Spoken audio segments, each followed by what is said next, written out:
झालं. ही बघा, ही म्हणलं होतं ना तुम्हाला लय आगाव आहे. 100 रुपयासाठी भांडते राव. 100 रुपये कोणी घेतले म्हणते. ते 100 रुपये आमच्या श्रीशाने घेतले होते.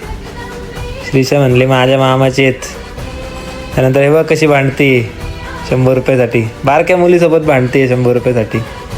काय आहे का लॉजिक? त्यांची भांडणं मिटवली ना आपलं दादा जेवत होती. कसा राधे जेवतोय, नाद करते काय? राधेला जेवताना बघायला यायलाच लागतंय.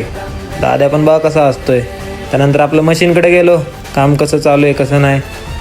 मशीनचं एकदम व्यवस्थित काम चालू होतं. आम्ही आपल्या यात्रेतनं फिरता गेलो तर मशीनकडं. त्यानंतर आम्ही कीच बघायला गेलो. देवाची जी पालखी असते तिचा इथं कीच पण असतो. माझ्यासाठी पण नवीनच गोष्ट आहे. मी पण पहिल्यांदाच हे बघत होतो.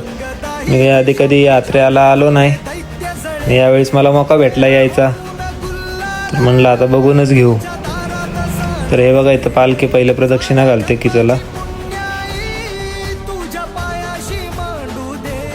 केवढी गर्दी जमली आहे बघा पालखीला बघायला.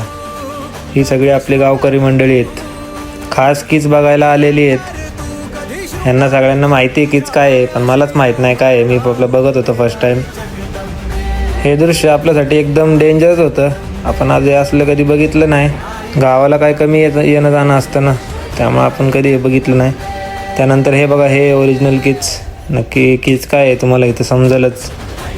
हे असे आगीतनं चालत जातात. पालखीला पण घेऊन जातात. हे बघा आता आपली पालखी पण येणार आहे. हे बघा आपली पालखी पण आली कीचतनं डायरेक्ट. एकदम स्पीडमध्ये कार्यक्रम असतो, पण एकदम भारी, एकदम अनोखा असा कार्यक्रम आहे. भारी वाटतं बघायला. हे ज्याने हे बघितलं त्याचं नशीबच चांगलं आहे. 1 नंबर नशीब आहे त्याचं ज्याने ह्याने बघितलं ते. माझं आज नशीब उजळलेलं आहे. त्यानंतर आम्ही आलो यात्रा फिरायला आमची. म्हणलं जरा यात्रा भाऊ कशी भरली आहे म्हणून. त्यानंतर आम्ही म्हणलं दाबेली खाऊन घेऊ. दाबेली खाऊन घेतली. त्यानंतर ही बघा आपली यात्रा अशी भरली आहे. ही यात्रा एवढी खास नाही भरत, पण एप्रिलची जी यात्रा आहे अष्टमी ती लय भारी भरती. चला धन्यवाद मित्रांनो, भेटूया पुढच्या ब्लॉगमध्ये.